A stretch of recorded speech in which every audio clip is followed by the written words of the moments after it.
সালামুন আলাইকুম। আমরা যারা প্রচলিত সালাত আদায় করে থাকি তার মধ্যে সূরা ফাতিহাকে ৩৮ থেকে ৪২ বার আমাদের পড়তে হয়। ৫ ওয়াক্ত নামাজে ৩৮ থেকে ৪২ বার এই সূরা ফাতিহা আমাদেরকে পড়তেই হয়। তারপরেও যদি কেউ তাহাজ্জুদ পড়েন তাহলে আরও ৮ থেকে ১০ বার আরও বেড়ে যাবে। যদি কেউ ইশরাক পড়ে তাহলে আরও ৪ বার বেড়ে যাবে। কেউ যদি চাস্ত পড়ে তা আরও ৪ বার বেড়ে যাবে। কেউ যদি আইবিন পড়ে আইবিন এসেও ৭ বার আর বেড়ে যাবে। তাহলে গড়ে হিসাব করলে দেখা যায় যে এমন লোক আছে ৫০ বারও সূরা ফাতিহা দিনে পড়ে থাকেন। ৫০ বার যে সূরা ফাতিহা আমরা পড়ি, আর আমরা সবাই যদি ৫০ বার না পড়তে পারি, যিনারা ৫ ওয়াক্ত সালাত আদায় করেন, এই যে বললাম ৩৮ থেকে ৪২, এই ৩৮ থেকে ৪২ কেন বললাম? হ্যাঁ ভাই, এই আসরের নামাজে, ফরজ নামাজে আগে অনেকে ৪ রাকাত সুন্নত পড়ে থাকেন। তাহলে এই যে ৪ রাকাত যেনারা আদায় করেন, ওই ৪ রাকাত যদি ধরা হয় তাহলে ৪২ বার হয়ে যাচ্ছে। আর এমনি যদি আসরের নামাজের পূর্বে যদি ৪ রাকাত সুন্নত না পড়ে থাকি বা কেউ না পড়েন, তাহলে তেনারা হিসাব করে দেখুন ৩৮ বার সূরা ফাতিহা পড়তে হয়। কিন্তু যাই হোক, ৩৮-৪০ বার পড়াটা প্রয়োজনীয় নয়, কিন্তু এই যে এতবার আমরা পড়ি, কিন্তু এর মানে মতলব কি আমরা কোনোদিন বুঝেছি বা না জানার চেষ্টা করেছি, না কোনো হুজুর আমাদেরকে বুঝাইয়েছেন? এই মানে মতলব না বোঝার জন্যে আমরা নামাজের কিন্তু স্বাদ পাই না। নামাজের যে স্বাদ, নামাজে আল্লাহ পাক রব্বুল আলামিন সূরা আনকাবুতে ৪৫ নম্বর আয়াতে বলেছে, নামাজ যারা আদায় করবে, এক কথাই বলছি, তাদের দ্বারা কখনো ফাহেসা, গহিত, নোংরা, বদমাশি, ফাজলামি কোনো রকম কাজ হবে না। সে পুত পবিত্র হয়ে যাবে, সে তখন মুত্তাকিন হয়ে যাবে। আজ আমরা সালাত পড়ছি, সালাতে যে সূরা ফাতিহা পড়ছি, ইয়্যাকা না'বুদু ওয়া ইয়্যাকা নাস্তাইন, এর মানেটাও আমরা জানি না। যদি জানতাম সূরা ফাতিহার মানে, তাহলে আমরা আজ ১০০০টা দলে বিভক্ত হতাম না। কারণ কে বলছে আমি পীর তরিকার লোক, কে বলছে আমি তবলিগ জামাতের লোক, কে বলছে আমি হানাফির লোক, কে বলছে সুন্নি জামাতের লোক, কে বলছে শিয়ার দলের লোক, কে বলছে ফারেজি দলের লোক, কে বলছে হাত ঝাড়া দলের লোক, কে বলছে রাফিজি দলের লোক, কে বলছে ফুরফুরা শরীফের লোক, কে বলছে কাদিয়ানির লোক, কে বলছে দেওবন্দির লোক। এই বিভিন্ন দল সৃষ্টি হয়ে গেছে। কিন্তু আমার বক্তব্য, দেখুন সূরা ফাতিহাটা যদি ঠিক মতন আমরা পর্যালোচনা করি, তো এই পর্যালোচনা করার পরিপ্রেক্ষিতে দেখুন, আশা করি আমাদের কোনো দলভুক্ত থাকবো না। আমরা সব একই ছত্রতলে ওঠা করব। ইয়্যাকা না'বুদু ওয়া ইয়্যাকা নাস্তাইন ইহদিনা সিরাতাল মুস্তাকিম সিরাতাল লাযিনা আন'আমতা আলাইহিম গায়রিল মাগদুবি আলাইহিম ওয়ালাদ-দাল্লিন। এর মানেটা আমরা কিছুই বুঝলাম না। দেখুন, ইয়্যাকা না'বুদু ওয়া ইয়্যাকা নাস্তাইন, এই আয়াতে বলা হয়েছে আমরা যেন তোমারই ইবাদত বন্দেগী করতে পারি। বেশি ডিপে যাব না, উপরে যাব, কারণ বেশি ডিপে গেলে ভারী বোঝা নিতে পারবেন না, ঘাড়ের সারক ছিঁড়ে পালিয়ে যাবে, ডেড বডি হয়ে যাবেন। তাহলে আমরা কাকে নিয়ে বললাম, কারণ নামাজে যখন আমরা দাঁড়াই তখন আমাদের নিয়ত হয় কি যে আল্লাহ আমাকে দেখছি, নাহলে আমি আল্লাহকে দেখছি, আর থেকেও নয়। তাহলে বান্দা আল্লাহ, আল্লাহ বান্দা, আর কারোর সঙ্গে যোগাযোগ করাটা ঠিক নয়। আর যোগাযোগ করলে সেটা শিরক হয়ে যাবে। আর শিরক হচ্ছে সব থেকে বড় গুনাহ, কাবিরা গুনাহ। সমস্ত গুনাহ আল্লাহ পাক রব্বুল আলামিন তিনি ক্ষমা করবেন, ওয়াদা করেছেন, কিন্তু শিরকের গুনাহ আল্লাহ পাক রব্বুল আলামিন কখনো ক্ষমা করবেন না। তাহলে এই যে আমরা বলছি ইয়াকা না'বুদু, আমরা যেন তোমারই ইবাদত বন্দেগী করতে পারি, এই আমরা শব্দটা বোঝার জন্য মাদ্রাসা, মক্তবখানা, মসজিদে হবে না। একজন আল্লাহ ব্যক্তির নিকট না গেলে এর ফায়সালা করা যাবে না। সুতরাং সেই আল্লাহ ব্যক্তিকে আমরা তো মানতেই চাই না। আমরা কাকে মানে, যে 10 বছর 12 বছর মাদ্রাসায় পড়াশোনা করেছেন, বড় ধরনের ডিগ্রি কামিয়ে নিয়েছে, কেউ বলছে হাফেজ, কেউ বলছে কারি, কেউ বলছে মাওলানা, কেউ মুফতি, কেউ বলছে মুফাসসিরুল, এই ধরনের ডিগ্রি যারা কামিয়ে নিয়েছে তাদের নিজেদের একটা বিশাল মনের মধ্যে একটা আমিত্ব রয়ে যাচ্ছে। আর এই আমিত্বটা আল্লাহর দরবারে সবচেয়ে বড় খারাপ। আল্লাহ পাক রব্বুল আলামিন সব বরদাস্ত করবেন, অহংকার কখনো বরদাস্ত করবেন না। তাহলে এই আমরা যখন জেনে যাব তখন আমরা নামাজের স্বাদ তখন আরও পাবো। আমরাটা কিন্তু বর্তমান আমাদের যারা নামাজ পড়ো এতদিন বলে আসছে, এখনও বলছে, তাহলে এই আমরাটা, এই গাছের আমরা না মানুষজন আমরা, এটা কিন্তু বোঝাই নাই এটা কোন আমরা আর কাকে নিয়ে আমরা হলো। এরপর আসুন, ইহদিনা সিরাতুল মুস্তাকিম, এখানে আবার বলছে আমাদেরকে সরল সুদ্ধা পথে চালাও।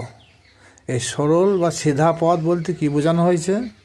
জিটি রোডের কথা বলা হয় না, হাই রোডের কথা বলা হয় না, বাদশাহী রোডের কথা বলা হয় নাই, 114 নম্বর জাতীয় সড়কের কথা বলা হয় নাই। কোন সড়কের কথা বলা হয়েছে? দিনী পথের কথা বলা হয়েছে, দিনী ইসলামের পথের কথা বলা হয়েছে। যে পথে গেলে দিন ইসলাম গ্রহণ করা যায়, যে পথে গেলে দিন ইসলামের কথা শোনা যায়, সেই পথটাকে বলা হয়েছে সরল পথ। সেইটা হচ্ছে দিনী ইসলামের পথ। এখানে দুনিয়াদারি যে পথ, এই পথে কাঁচা পথ বা মরাম পথ বা পাকা পথ, পিচ পথ, এই পথের কথা বলা হয়নি। তো যাই হোক, তাহলে এখানে একটা বোঝার আমাদের ভুল আছে। ইহদিনা সিরাতুল মুস্তাকিম, আমাদেরকে সোজা সরল পথে আল্লাহ চালাও। তাহলে এখানে আবার আল্লাহ পাক রব্বুল আলামিন আপনাকে বলতে বলেন যে বলো সূরা ফাতিহা তোমরা যখন পাঠ করো বলো যে আমাদেরকে। তাহলে আমাদেরকে আপনি কাকে নিয়ে বলছি একটু চিন্তা করুন তো। কারণ এখানে আমরা প্রথম বলা হয়েছে আমরা তোমারই ইবাদতবন্দি করি, সেখানে বহু বচন ব্যাপার হয়েছে। এবার আমাদেরকে সোজা সরল পথে চালাও। তাহলে এখানে আবার কেউ বলে থাকবেন যে না, আমরা যখন মসজিদে কাতারবন্দি নামাজ পড়ি তখন তো 50-100টা লোক থাকে, তাদেরকে সমগ্র সকলকে নিয়ে বলা হয়েছে। কিন্তু যখন আপনি একা পড়বেন তখন তো আমরাই থেকে যাবে, তখন ওই আরবি আয়াতের মানে চেঞ্জ হবে না। তা সেখানে কাকে নিয়ে আমরা বলছেন? যখন বাড়িতে আমি একা কোনো সময় সালাত আদায় করি বা করব, তা সেইখানে তখন কোন ব্যক্তিকে সঙ্গে নেব আমরা বলবো? এটা একটা ভাবার বিষয় আছে। হ্যাঁ, এটা ঠিক ওই একজন কামেল আল্লাহর ওলির সান্নিধ্যে না গেলে এর ফয়সালাটা আপনি আমি করতে পারবো না। তাহলে এই সোজা সরল পথ বলতে কী বোঝানো হয়েছে? আমাদেরকে সোজা সরল পথে চালাও। সিরাতাল্লাযিনা আন আমতা আলাইহিম, যাহাদেরকে এখানে বহুবচন, যাহাদেরকে বা যাদেরকে তুমি তোমার পুরস্কারে পুরস্কৃত করেছ, যাদেরকে তুমি ইনাম দান করেছ, যাদের প্রতি তুমি কৃপা করেছ, যাদের প্রতি তুমি অনুগ্রহ করেছ, যাদের প্রতি তুমি রহম করেছ, সেই পথে চলার জন্যে এই 38-40 বার আমরা আল্লাহর কাছে আহ্বান করি। সেই পথটা কাদের পথ? যাদেরকে আল্লাহ এত কিছু দিয়েছেন, যাদের প্রতি আল্লাহ রাজি খুশি হয়ে গিয়েছেন। এই সূরা ফাতিহায় এই কথাটা কিন্তু আর ক্লিয়ার নাই। তাহলে আমরা কি একটু খুঁজবো না, ভাববো না, চিন্তা ভাবনা করবো না? এই সূরা ফাতিহার মানে মতলব জানার জন্যে কলমের 10 ফোঁটা কালিকে খরচ করবো না? কিন্তু সূরা ফাতিহার সম্বন্ধে কি বলেছেন আল্লাহ? যে সূরা ফাতিহার তাৎপর্য 7 সমুদ্রের পানিকে যদি কালি করা হয় আর তরুলতা গাছপালা যা আছে যদি কেটে কলম করা হয়, তার মানে করে শেষ করা যাবে না। এরপর আরও বলেছেন যে আরও 7টা সমুদ্র কে যদি কালি করা হয় তাহলেও এর মানে শেষ করা যাবে না। তা আমি বলতে চাই এখানে যে এই সমুদ্র দূরে থাক, সামান্য 10 ফোঁটা পানি খরচ করি সূরা ফাতিহার মানেটা আমরা করতে পারি না? দেখুন আল্লাহ পাক রব্বুল আলামিন মহাসমুদ্রের কথা 7 বার করে 2 বার বলেছেন। তাহলে আসুন, এই সমুদ্র অত কালি প্রয়োজন নাই, কয়েক ফোঁটা কলমা কালি এখানে ব্যবহার হবে আজ। এখানে সূরা নিসা আয়াত নম্বর সম্ভবত 69 আয়াত হবে। এই আয়াতে আল্লাহ পাক রব্বুল আলামিন বলেছেন, বিসমিল্লাহির রহমানির রহিম, মাআল্লাযিনা আন'আমাল্লাহু আলাইহিম মিনান নাবিয়িনা ওয়াস-সিদ্দিকিনা ওয়াস-শুহাদাই ওয়াস-সালিহিনা ওয়া হাসুনা উলাইকা রাফিকা। এর অর্থ আল্লাহ পাক রব্বুল আলামিন বলছেন, তোমরা তাদের সঙ্গ লাভ করো যাদের উপরে আল্লাহর অনুগ্রহ বা কৃপা রয়েছে। ওই যে সূরা ফাতিহা যেটা বলতে চাইছে, যাদের উপরে আল্লাহ তুমি কৃপা করেছো, যাদের প্রতি তুমি রহমত বর্ষণ করেছো, তারা কারা? এই আয়াতে সেটা এখানে বলেছে। তারা হলেন নবী ও রসুলগণ, সিদ্দিকগণ, শহীদগণ, নেককার ব্যক্তিগণ। এরা হলো আল্লাহর মনোনীত বন্ধু। তাহলে এই পথে চলার জন্য আমরা এই যে 38 থেকে 42 বার আল্লাহর কাছে আহ্বান করি। তাহলে এর শাব্দিক অর্থটা কি আমরা বোঝার চেষ্টা করলাম? তাহলে যে আল্লাহর ওলিরা, শহীদরা, নেককার বান্দারা, এরা কখনো অন্যায় করেছে না, অন্যায় পথে চলেছে না, মিথ্যা বলেছে না, সুদ খেয়েছে না, ব্যভিচার করেছে না, গীবত গেয়েছে? এরকম যদি চরিত্র থাকে কারো, তাহলে ওই জায়গায় সে পৌঁছাইতে পারে না। সুতরাং নবী, রসুল, সিদ্দিকগণ, শহীদগণ, নেককার বান্দাগণ, এনাদের দ্বারা এরকম নোংরা কাজ হতে পারে না। তাহলে এই নোংরা কাজ যাদের হয় না, যাদের দ্বারা নোংরামি হয় না, যারা নোংরা কাজ করে না, যারা মিথ্যা বলে না, চুগলি করে না, যারা সর্বদা আল্লাহ রসুলের জিকিরে মগ্ন ছিল, তাদের প্রতি চলার জন্যে আপনি আমি 38 থেকে 42 বার কি বলছি, এহদিনা সিরাতুল মুস্তাকিম সিরাতুল লাযিনা আনআমতা আলাইহিম। আল্লাহ ওদের পথে চালাও, আল্লাহ ওদের পথে চালাও আমাদেরকে, আল্লাহ ওই নবীর পথে চালাও, ওই রসুলের পথে চালাও, আল্লাহ এই নেককার বান্দার পথে চালাও, আল্লাহ হাসান হোসেনের পথে চালাও, আল্লাহ পীর ওলি আল্লাহদের পথে চালাও আল্লাহ। এই যে এতবার 38 থেকে 42 বার বলছি, এই কথাটাই বলছি, কিন্তু আমরা কি বোঝার চেষ্টা করেছি কীভাবে হয়ে যাবে ওই পথ, কীভাবে হবে? তা সেই পথ আমাদেরকে জানতে গেলে, বুঝতে গেলে এখানেও সে আল্লাহর অলির সান্নিধ্য নৈকট্য লাভ করতে হবে, নাহলে এই ধরনের সিরাতুল মুস্তাকিম পথ আপনি আমি কখনো খুঁজে পাবো না। এখানে আল্লাহ পাক রব্বুল আলামিন তিনি তো বলতে বললেন নাই বান্দাকে, যে বান্দা তুমি বললো আল্লাহ আমরা যেন তোমার পথে চলতে পারি। এ কথা কোনো বান্দা নামাজের মধ্যে বলে থাকে আল্লাহ তোমার পথে আমাদেরকে চালাও? না, তুমি যাদেরকে তুমি অনুগ্রহ করেছো, যাদের প্রতি তুমি রহম করেছো, সেই লোকদের কর্ম কি, সেই লোকদের পথে চালাও। যারা তোমার আল্লাহর ওলি হয়ে গেছে, কেউ সিদ্দিক হয়ে গেছে, কেউ সলেহীন হয়ে গেছে, কেউ সোহাদাই হয়ে গেছে, কেউ রসুল হয়ে গেছে, কেউ নবী হয়েছে, তাহলে বারবার আমরা ওদেরই পথে অনুসরণ করি, চলতে চাই। তাহলে শুধু মৌখিকভাবে বললে হবে যে আল্লাহ আমি সুজা সরল পথে আমাকে চালাও, আমি রসুলের পথে যেন চলতে পারি, আমি নবীর পথে যেন চলতে পারি, আবু বকর সিদ্দিক পথে চলতে পারি, আলীর পথে যেন চলতে পারি, এটা তো মৌখিক কথা। কিন্তু একবারও কি আমরা এগুলো কর্মে পরিণত করেছি? যে আবু বকর সিদ্দিক কেমনভাবে জীবনযাপন করেছে, ওসমান কেমনভাবে জীবনযাপন করেছে, আলী কেমনভাবে জীবনযাপন করেছে, আলীর সন্তানরা কীভাবে জীবনযাপন করেছে, আলীর রসুলরা কীভাবে জীবনযাপন করেছে,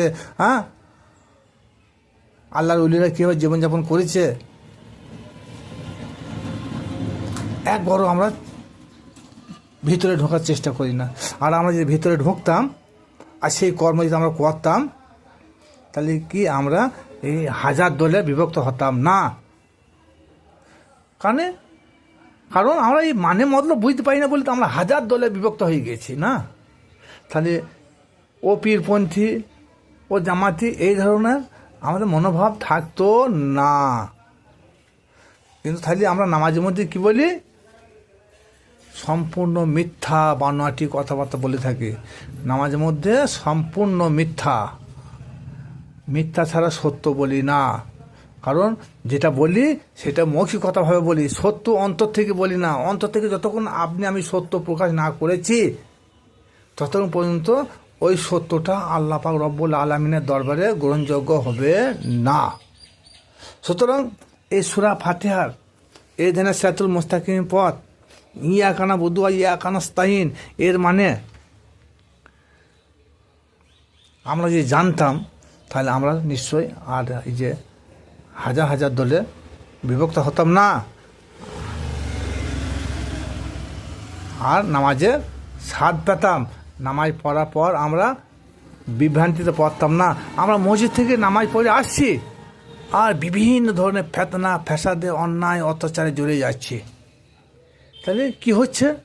ওই নামাজে কোনো ফায়দা হলো না। কারণ আল্লাহ পাক রব্বুল আলামিন তিনি তো বলেই দিলেন যে নামাজ যারা পড়বে তাদের দ্বারা কখনো কোনো মন্দ কাজ হতে পারে না। তাহলে নামাজে মন্দ কাজ আমাদের হতো না, একেবারেই হতো না, যদি আমরা এই মানে মতলব বুঝে আমরা কাজ করি। আর এই মানে মতলব বুঝে কাজ করি না বলি তো আমরা নামাজের স্বাদ পাই না। সুতরাং আর ওই নামাজে আমাদের কোনো কাজেই লাগবে না। যে নামাজের চরিত্র গঠন করতে পারে না, যে নামাজের স্বভাব গঠন করতে পারে না, যে নামাজে আমিত্ব বিসর্জন করতে পারে না, সেই নামাজই নয়। কারণ তাহলে আমরা নামাজের মধ্যে মিথ্যা বলে এলাম। কারণ এই যে কয়েকজন লোকের কথা বলা হলো, কয়েকজন ব্যক্তির কথা, নবী, রসুল, সিদ্দিক, শহীদ, সলেহীন, এই লোকগুলো একবার কর্মজীবনটা একবার লক্ষ্য করুন। তা আপনি তো বারবার দরখাস্ত দিচ্ছেন, বারবার তো আপনি আল্লাহর কাছে আহ্বান করছেন জানলো ওই পথে আমি চলতে চাই, ওই পথে চলতে চাই, ওই পথে চলতে চাই, ওই পথে আমার দিকে চালাও, ওরা যে কর্ম করেছে সেই কর্ম আমরা যেন করতে পারি। তাহলে কই মুখে বলে গেলাম, পাখির মতো বলি গেলাম, কর্মে পরিণত করতে পারলাম না একবারও। আপনি কি একবার ভাবলাম না যে একটা অলি সে কীভাবে আল্লাহ অলি হতে পারে? কোন কর্ম করে তিনি আল্লাহ অলি হয়েছেন? কোন কর্ম করে একজন সলেহ নেকার বান্দা হয়েছেন? আমি নবী রসুলদের কথা বাদই দিলাম। আসুন আমরা সূরা ফাতিহার মানে সঠিক জেনে নামাজ পড়ব, ইনশাআল্লাহ নামাজের আমরা আশা করি স্বাদ পাবো। আর তারপর নামাজের পর সূরা ফাতিহার পরও আমরা যে সূরাগুলা পড়ি সেই সূরাগুলা মধ্যে আমার সামান্য ক্ষুদ্র জ্ঞানের মধ্যে বলছি, সব সূরা এর আগে বলা হয়েছে সব সূরা দিয়ে নামাজ পড়া ঠিক নয়, কারণ নামাজের মাধ্যমে হচ্ছে আল্লাহর প্রশংসা করা। যেমন ছোট্ট একটা কথা বলবো, তেমনি আল্লাহর প্রশংসা করতে হলে যেমন সূরা ইখলাস পড়ুন, বলুন যে আমার আল্লাহ এক, আমার আল্লাহ অদ্বিতীয়, দ্বিতীয় আল্লাহ কেউ নাই, আমার আল্লাহ কারোর কাছে সাহায্য চাই না, আমার আল্লাহর কাছে সবাই সাহায্য চায়, আমার আল্লাহ কারোর কাছে হাত পাতে না, আমার আল্লাহর কাছে সবাই হাত পাতে। তাহলে এখান থেকে কি বোঝা যাচ্ছে যে আল্লাহর প্রশংসা করা হচ্ছে। তাহলে ওই রকম যে সূরাগুলোর মধ্যে আল্লাহর প্রশংসা আছে সেইগুলোই আমাদের নামাজের মধ্যে পড়া কর্তব্য। কারণ ওই ইউসুফ জুলেখার কাহিনী নামাজের মধ্যে পড়ি কোনো লাভ হবে না, এটা তো একটা গল্প কাহিনী শোনানো হয়েছে। হ্যাঁ, তারপর সূরা আলাম তারা, এই আলাম তারায় কাইবা ফালা, হে নবী তুমি কি দেখো নাই ওই আবরাহা বাদশাহ কাবা ধ্বংস করতে ছিল? এটা একটা কথা শুনিয়ে দেওয়া হচ্ছে এটা, কিন্তু যেটা বলতে চাইলাম যে নবীর আল্লাহর প্রশংসা করতে গেলে যেমন সূরা ইখলাসে যেভাবে প্রশংসা করা হয়েছে ওই রকম যেমন হয়তো আছে আয়াতুল কুরসি রয়েছে, হাসর রয়েছে, সূরা রহমান রয়েছে, এগুলো আল্লাহর প্রশংসা সূরা সব।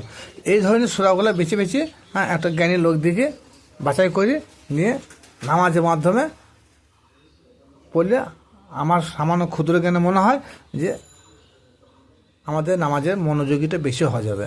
আর যে সূরাটা পড়বেন বা আমরা পড়ব সেই সূরাটা মানে মতলব জেনে যদি আমরা পড়ি, আশা করি নামাজের যে ফায়দার কথা আল্লাহ পাক রব্বুল আলামিন মহাপ্রতিদানের কথা আল্লাহ পাক বলেছেন তা নিশ্চয়ই আমরা পাবো। আর নামাজের মানে মতলব না বুঝে যদি আমরা নামাজে মাথা ঠকিয়ে যায় কিয়ামত পর্যন্ত, কিন্তু আল্লাহ পাক রব্বুল আলামিন সালাতের বিনিময়ে যে ফায়দার কথা বলেছে সে ফায়দা আমরা কখনো অনুভব করতে পারবো না। অনুভব তখনই করব যখনই তার মানে বুঝতে পারবো, আর সে মানে যখন বুঝে নেবো তখন দেখবেন আমার দ্বারা আপনার দ্বারা কখনো খারাপ কাজ হবে না। ভিডিওটা শুনে যদি ভালো লাগে বেশি করে শেয়ার ও লাইক করবেন। খোদা হাফেজ।